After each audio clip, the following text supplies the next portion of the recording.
Welcome to Women's Sports Weekly, where women's sports happen every day, but we talk about it once a week. I'm Carolyn. And I'm Danielle. Women's Sports Weekly is a podcast where we discuss the latest news, explore interesting stories, and share our love for women's sports. Follow us on Instagram, YouTube, and TikTok at Women's Sports Weekly Pod. Follow us and rate us on Spotify and Apple Podcasts. Send us an email at womensportsweeklypod@gmail.com and we may feature your email on the Les. Thank you to everyone who ordered a Women's Sports Weekly t-shirt. We surpassed our goal 3 times. We're really excited about this. It's amazing. We have the most engaged listeners who support us, and we really can't say thank you enough. I am really working on in therapy of not allowing external validation to rule my life, but it did feel really good to see so many of our listeners put in an order, and we have the order in and we'll have updates of when we're shipping them out. I'm excited to see them. If you follow us on Instagram, they're not the same t-shirts we've worn in the past. They're going to be new, so it's going to be a first for us too to see what they look like and then send them out to you all. So we're so very excited and just so thankful that people will spend their money on something that we create for fun. So thank you to everyone who ordered one. Also, Run Club this week, this Thursday, and every Thursday. We have a special edition this Thursday for Earth Day. We are collaborating with Lululemon Northfield for an Earth Day event. On our run, we will be picking up some trash. Yes, and Lululemon Northfield is providing the bags and gloves to pick up the trash, and then also gifted us some shorts. So looking forward to sporting those as we clean up the Denver Earth just a little bit. Yes, really looking forward to it. And the secret word to get 50% off your first draft this week at the 99ers is Earth. As always, we post on social media. We have a Strava group that you can follow us on where we post the route. We love meeting you all at Run Club, so hope people continue to come. Yes. Let's move on to the Les this week. We, again, have the best listeners. And Danielle, please read this email. Yes, I really loved getting this email. It really just made us both very happy to receive this. So thank you. And the email reads, "Hi, Carolyn and Danielle. I just wanted to tell you all about the effects the podcast has had on me. I'm currently a senior in high school and have decided to pursue a degree in sports journalism in this coming year. I've been covering sports through photography for about a year, so it's amazing to cover women's sports that aren't as big as football around here. Even though it's a little harder being a woman in sports, I can see it's possible through what y'all have done. So though it might be just sports you talk about, it does do something for others. Even though you may be smaller now, it doesn't stop the effect it has. Especially as a queer girl, I can see a bright future in sports media. If it isn't apparent, I'm from the Southeast Texas/Southwest Arkansas area. So go Dallas Wings, UNT Women's, UT Women's, Dallas Trinity FC, and all women's sports around here. Hope to work in media one day with y'all. Beth." That's just the sweetest thing I've ever heard. So sweet. Thank you, Beth, for reaching out. We do love getting emails like this. So appreciate you reaching out. When I saw it hit our inbox, I texted you immediately. I was like, please go look at the sweetest email someone just sent us. Would you have listened to a podcast in high school? I know they weren't really a thing when we were in high school. I feel like I didn't start listening to podcasts till I met you, actually. Yeah, because I was podcast obsessed. Always. It is very cool to see that. That'll never get old. And it is interesting that Beth says that we're in sports media because it just feels like we do this out of our house and we do it for fun. But yeah, we contribute in some way. Yes. So thanks, Beth. And with that, we will move on to the highlight reel for this week. I will kick us off with the NWSL. And there was an exciting game. Seattle Reign played the Portland Thorns this past week.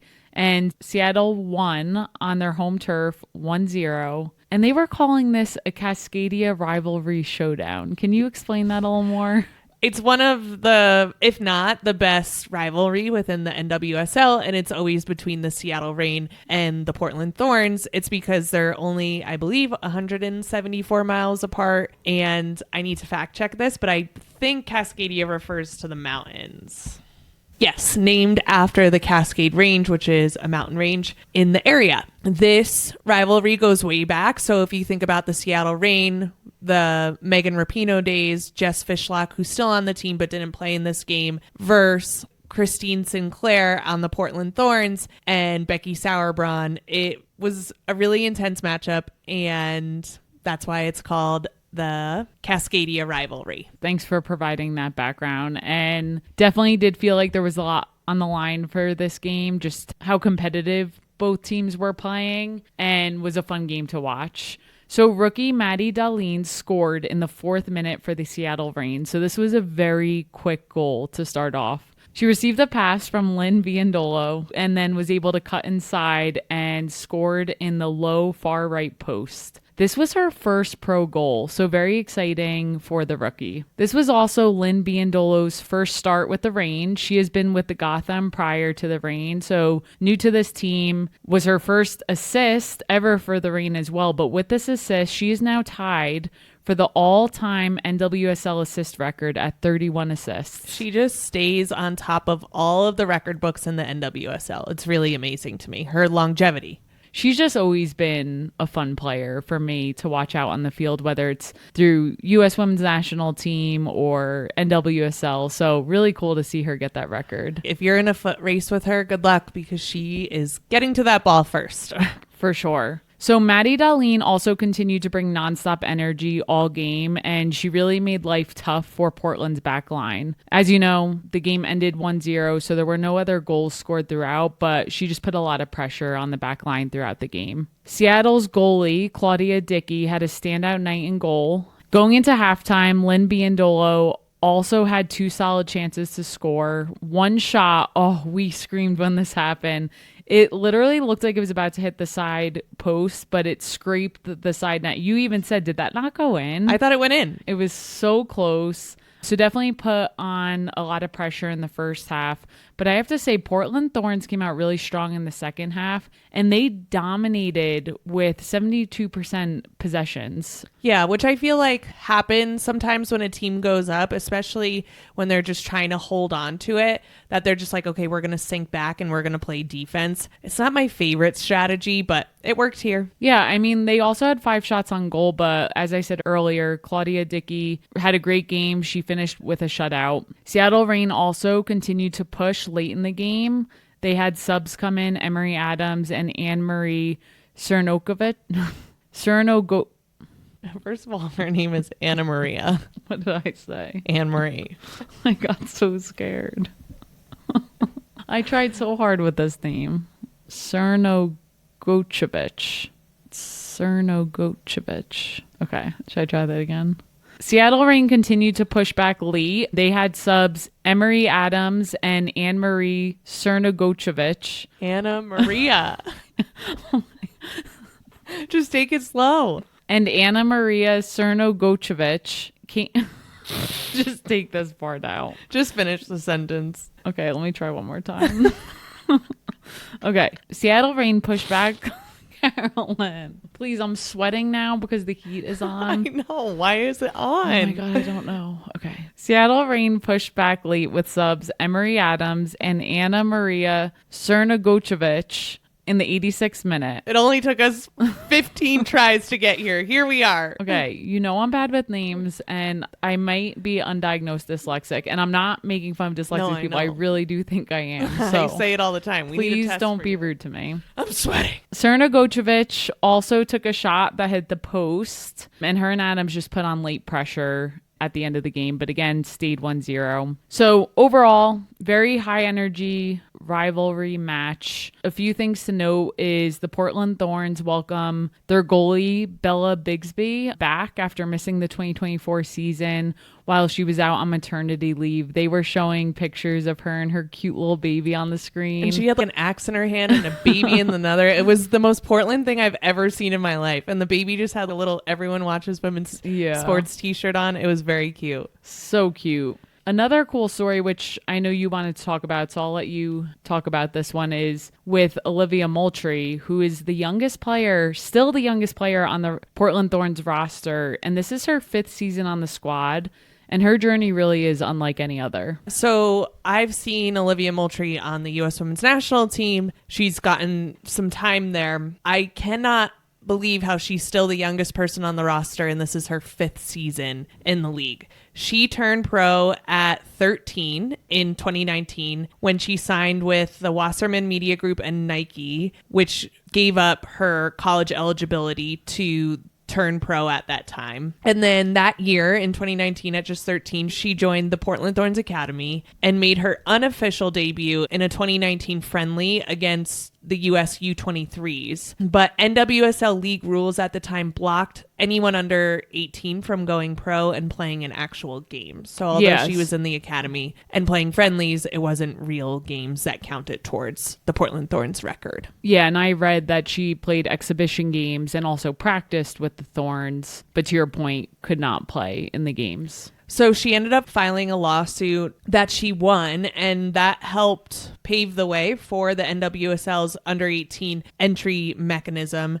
And now we see so many pro players in the NWSL who are under 18. Yeah, and with this, she was able to officially sign with Portland at age 15 and start playing at that time. And that was in 2021. Yes. She was 15 in 2021. So what does that make her now? 4 years later, she's 19 years old. Crazy. She looks older too. Like, she's strong. Like, yes. It amazes me that soccer, you see pros at such a young age, because I think about basketball and that's just not realistic. I don't know. It just blows my mind a little bit. Yeah, because you can be shorter in stature for soccer and still be very good. So where I think puberty helps a lot for basketball players to get that height, it's not as necessary in soccer. I do question, it's hard. Yeah. 13-year-old playing with a 25-year-old. The 13-year-olds can't even get ready in the same locker room. You can't get ready in the same locker room until you hit 18 because which makes sense. Obviously, you're an actual child.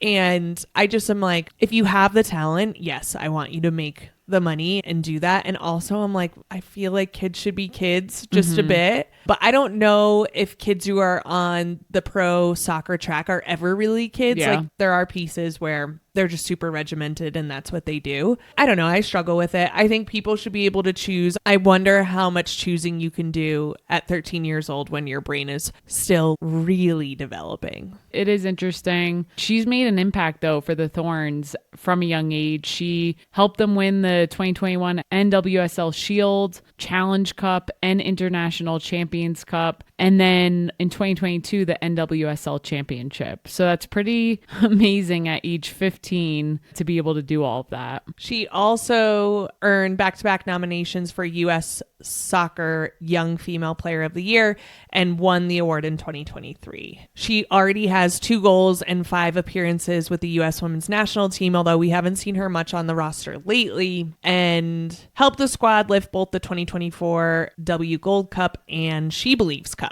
Yes, so very cool.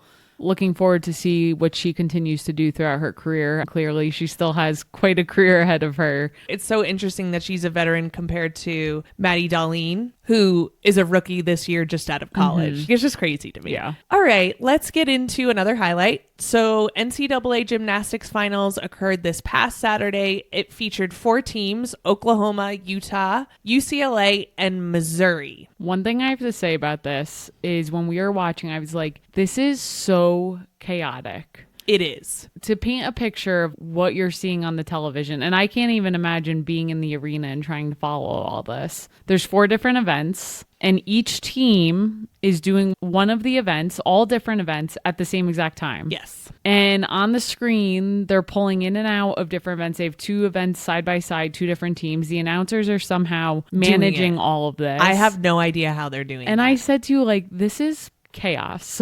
So you could, and they had this on ESPN, you could go to a team's page. You could watch just one team on ESPN, and they had certain broadcasters for each team. So if you just wanted to focus on Missouri, you could just watch them and then hear about how they were stacking up against everyone else. That makes sense. And obviously we wanted the full coverage, so I'm not saying it was bad. I'm saying it gave you what you wanted to see. It was just chaotic. I was like, how are they managing all of this? I don't know. So the road to get here, let's just talk briefly about the semifinals, because number 7 Missouri beat Florida to reach the program's first ever national championship thanks to Helen Hu's winning beam routine. She was amazing on beam, and then afterwards she did a little worm as a celebration. She's known for her celebrations after, and took Mizzou to their first national championship. The other interesting thing that happened in the semifinals is that number 4 Utah and number 5 UCLA beat last year's national champions, number 1 LSU. It came as a shock to everyone, including LSU. This also meant that last year's all-around champ, Haley Bryan, was not going to be able to go for an all-around again. So in the finals, like we said, was Oklahoma, Utah, Missouri, and UCLA. This really came down to UCLA and Oklahoma. Oklahoma was ranked number 2, and Oklahoma and UCLA were tied after the first event, but then Oklahoma just went on a roll. Oklahoma has the all-around winner for this year, Jordan Bowers. She's just so solid.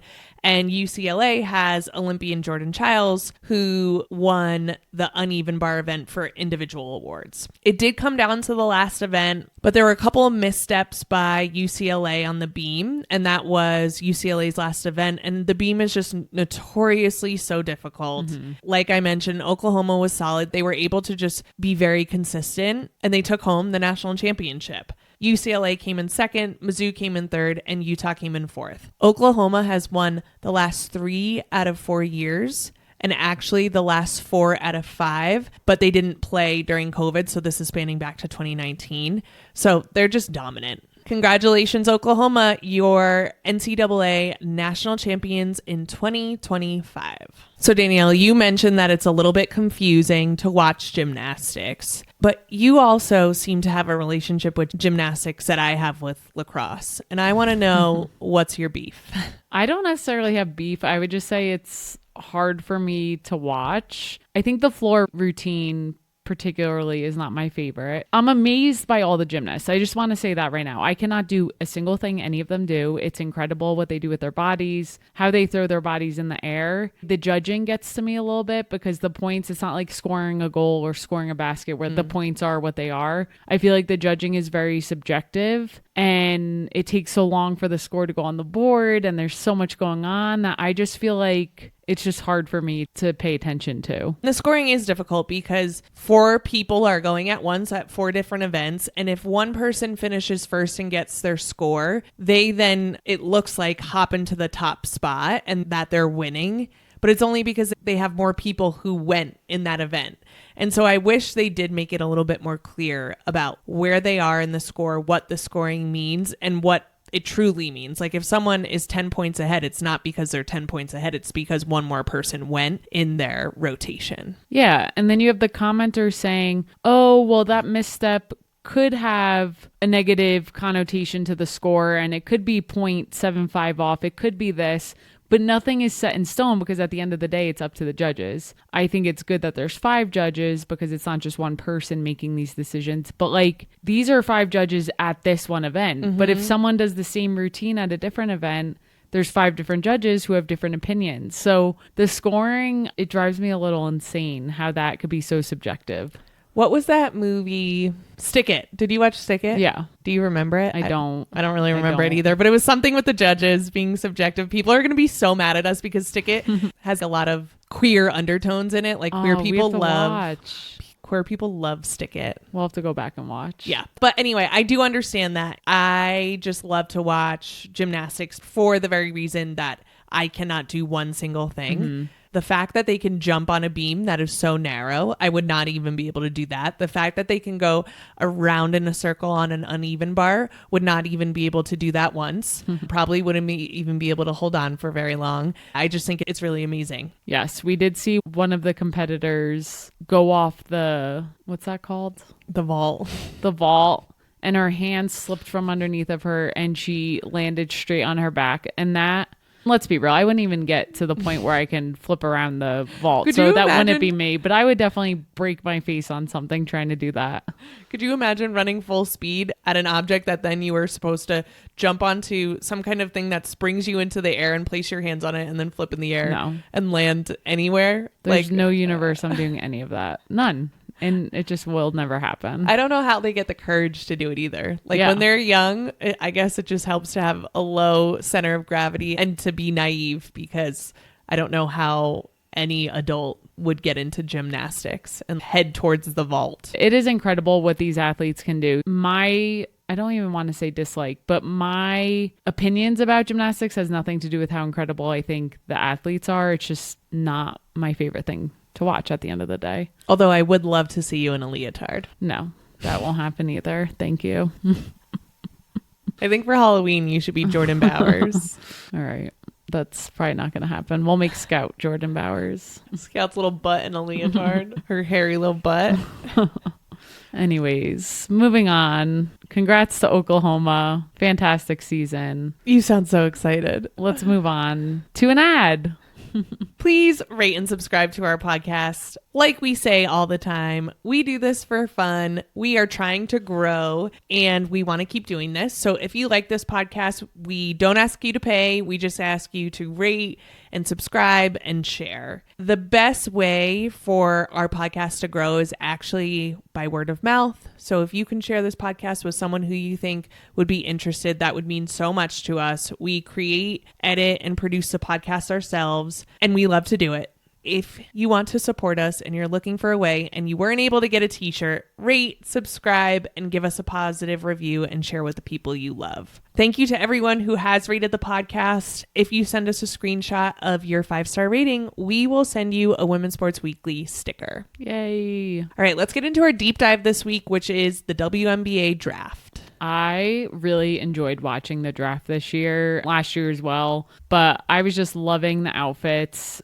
Per usual, the outfits have just gotten so much, I think just because women are getting more media and coverage now that they put so much effort into outfits across the board. Oh, just so much good stuff. And we also have to remember the WNBA draft years ago, the players were instructed to wear business casual. So just keep that in mind. That this is not business casual anymore. No, it is This not. is red carpet. Let's talk about what happened in the draft before we go into what we loved about it. No surprise here, Paige Beckers from UConn is drafted first to the Dallas Wings. I know Arike Gumbawale has been tweeting about this. The moment she found out the Dallas Wings were going to get the first pick months ago, and to see it finally happen, and there's been pictures posted on the social media of when Paige visited Notre Dame as a recruit to recently when Arike and her got a picture. I just feel like it's coming full circle, and I feel like they're going to be so much fun to watch together. So I'm personally very excited for this duo and just excited to see what Paige does in the league, really. Same. I think the Dallas Wings are going to be a very fun team to watch with Paige, obviously, Arike, and then players like Dejanay Carrington, who just put on a show when they play. The second pick was from the Seattle Storm, and they chose 6'6" French Dominique Malanga. She is only 19 years old, and oh my gosh, her highlight reels, she is a dunking machine. She dunks so effortlessly. Yes. It is scary. I don't know if you saw this, but Rakia Jackson, I don't know if it was a tweet. It was all over Instagram, and she said something along the lines of, "Dear Lord, don't let me be the first WNBA player to get dunked on." And then Sydney Colson responded and said, "Dear Lord, please let Rakia Jackson be the first WNBA player to get dunked on." And I was laughing so hard when I saw both of those. I love that Sid Colson just is a WNBA troll. Like, that is her job, is to just troll every single person in the WNBA. So funny. Excited to see what she does in the W. And whew. As a number 2 pick, they are calling her the female Wemby. Yes. The Seattle Storm didn't even necessarily need a big. They were just not leaving her on that draft floor. 6'6" is no joke, so we'll see what she does. The number 3 pick was for Sonia Citron from Notre Dame, who went to the Mystics. I was very excited about this, obviously. Loved when Holly Rowe trolled Sonia Citron's boyfriend. Oh, yes. Her boyfriend plays for the NFL, and she said, just so you know, Sonia got drafted higher than you. And I just love it. And you know I love Sonia Citron. Yes. And she looked 10 out of 10. Yeah, we'll get into that. The number 4 pick was Kiki Iria-Finn. She also went to the Mystics, so the Mystics did some cleaning up here at the draft. And then Golden State had the number 5 pick, and they stay making international picks. And they take, I'm going to try to say this better than Kathy Engelbert. They took Justa Jochita from Lithuania as the number 5 pick. I want to get into some surprises from this, but the Valkyries are just a little bit confusing to me. I don't know exactly what their plan is, but I just don't know if they're trying to keep their salary cap low. A rookie, no matter what, has a low salary to start their rookie year. But I was just like, that was interesting. I don't know enough about this player either. So we'll see what happens. They could be the star, and I'll be eating my foot. Hand in mouth, words. Eat foot in mouth, whatever it is. Were there any surprises for you? I would say the biggest surprise for me, which I was very happy about and excited for them, but I just didn't know if it was going to happen. And Paige Beckers had said it early on. Caitlin Chen got drafted to the Valkyries as the number 30 pick. And Aubrey Griffin, who has struggled among other UConn players with injuries, who I'm excited to see what she does. She got drafted 37 overall to the Lynx. So both UConn players, the team went absolutely nuts. The entire team was there supporting Paige. For Caitlin Chen and Aubrey Griffin to get selected from the audience, just like Kate Martin did last year, I thought that was really cool. Yes, that was cool. I was also surprised that Anissa Morrow was left for so long. She was a number 7 pick overall. I would pick her up so quickly. Yeah. We watched her a lot this season. I think the Connecticut Sun got a steal of a pick on that. I also think she's going to be a potential starter for the Connecticut Sun. I just would not have left her out there for that long. Yeah, and what I kept saying to you, it's really about fit, like what teams are looking for. A lot of the times I feel like if you're the number 1 draft pick, anyone's going to take you for the most part. But when it comes to some of the other picks, I really think it's about fit for that team. So that's a good but point. I agree. I know you kept saying Anissa Morrow should be like, how is she not getting picked? I also think she's a beast, but when you look at the other posts that were picked above her, like they're, 6'6". You can't, she might be a double machine in college, but competing at 6'6" is a little different. So I just think there's some nuances as to why certain things go a certain way. Yeah. The SEC led all conferences with 10 players drafted. The Big 10 had 7, the ACC had 6, and the Big 12 had 5. The other thing that I think is important to remind people is that being drafted definitely does not guarantee a spot on the team. Yeah, that's always a tough pill to swallow. It's like you still have to try out and practice and show that you are supposed to be there. And on top of that, not being drafted doesn't mean you're not going to make a team, because what happens now is that they invite a bunch of players to training camp and they give them a shot. For some players, it's the shot that they need and they end up making a team. And then for some players who are drafted, it becomes clear that maybe someone else is a better fit and they may have gotten drafted, but they don't make a team. In the next few weeks, we should start hearing like who gets waived, who's staying, and rosters will be set before we know it, because the WNBA is going to kick off soon. So I really am excited to see what the final rosters are. I just also think this draft day is just such a great event. Everyone's so happy and looks great. So now let's get into my favorite part, the outfits. Yes, let's do it. So for me, Zaya James was the best dressed and the best look of the night. She was drafted 12th to the Dallas Wings. She had on black pants and a black top, black sunglasses, but it fit her so well. And her makeup was so on point. I just thought everything about the way she looked was perfect. Yeah, she really did look great that night. Had a great fit. It's just fun to see these players express themselves in a different way as well. Sonia Citron, as we mentioned, amazing outfit. It was like a blazer top, super low cut. She had on these cute little socks, to go with her shoes. Her hair looked great. She's so soft spoken, but I was like, she looks really good. Yep, for sure. And then we have to talk about Paige. Paige had 2 outfits. The first one was purple. Was it brown? I couldn't really tell. It was kind of sequined. It looked great. And then her second suit was all black. Again, a deep cut. She kept covering. It was so cute. She kept covering her chest. And Holly Rowe was like, I see your hands on your heart. What does this mean to you? I'm like, Holly, she is just trying to make sure she does not have a nip slip on national television. I think in the past, we've seen players try to put on a dress because they think that's what they're supposed to do. And for some players, it's just not where they are comfortable. And you can tell immediately when someone's not comfortable in what they wear. And I love that Paige has been leaning into the suits because they fit her so well. She looks so comfortable in them. And we see this with a lot of players of like, I can still look hot and I can still look really, really good, even if I choose to wear a suit. Yeah. Because that's what I feel most comfortable in. And I think that's just like good style advice in general. If you feel comfortable in something, like that's going to look better than something that you feel uncomfortable in. Yep. That's a great point. And before we talk about the other draftees, we can't not talk about AZ Fudd, even though she didn't get drafted, because she looked great too, sitting at the table with Paige in her little black dress and her hair was blown out. I just have to say, she looked amazing as well. She did. And that's what we're going to say about that.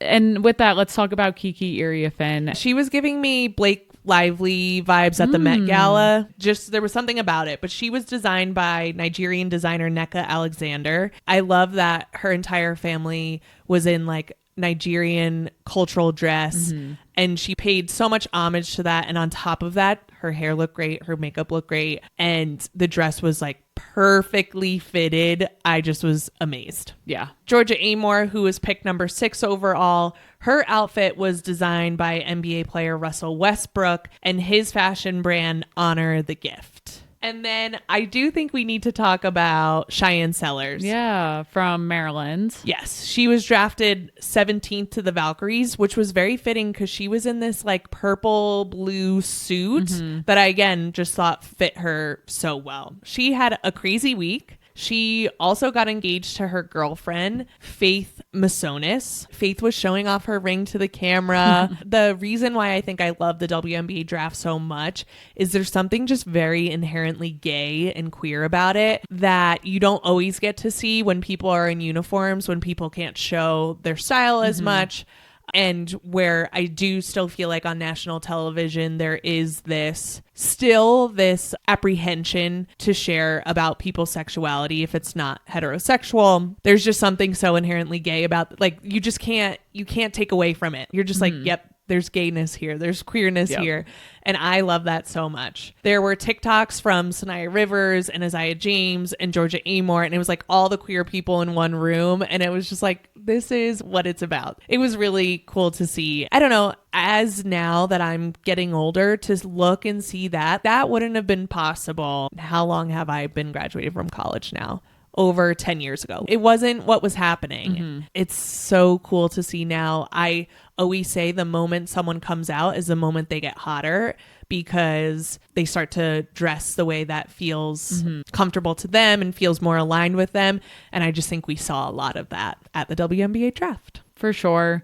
One person that we did not talk about is Haley Van Lith, who was drafted to the Chicago Sky. She will be playing with Angel Reese again from when they were back playing with LSU. And then Bree Hall got picked up later in the draft, and Aaliyah Boston was tweeting that she gets to be back with her former teammates. So that's also cool when former teammates now get drafted to the same teams. And to your point with the TikToks of different teammates collaborating or from different colleges, now we get to see people become friends. And I just love everything about that. The other one that I wanted to mention is Tahina Pau is headed to the Atlanta Dream, where Alicia Gray is, and a former Gamecock, and she was so excited to welcome her. And I hope Tahina makes it onto the team because I think that would be great. But one of my favorite things about the WNBA is Alicia Gray and Ryan Howard's friendship. Yes, and their TikToks just reviewing random drinks and food. It makes me laugh so hard. This is what I think women do really well is they tell more of a story than just the game, right? They like invite you in and you get to see more of their lives. And It kind of stinks that they may feel like they have to do that, but as a fan, it feels like you get to be part of it, which I love. Me too. So that was all the fashion from the WNBA draft. We now head into this crazy time of training camp and preseason, and then WNBA regular season is right around the corner. Say a prayer for these rookies, because this stretch of their final year in college to the WNBA, their first season, is a crazy one. We'll definitely be thinking about them and excited to watch them play. What are you looking forward to this week, Danielle? So I'm going to highlight upcoming women's lacrosse playoff games that will take place this week. I will focus on the ACC, who will have the quarterfinals on Wednesday, April 23rd. There will be 4 games that day, starting at 11 a.m. Eastern, and the final game is at 8 p.m. Eastern, so the games are all day. One game I'm particularly excited about is number 8 Duke versus number 14 Clemson. That game will start at 2 p.m. Eastern. Then the semifinals will take place on Friday, April 25th at 5 and 8 p.m. Eastern. And the championship will happen Sunday, April 27th at noon. So by next week, we'll know who the champion is for ACC. And other conferences are also having playoffs as well. Awesome. I am looking forward to college softball.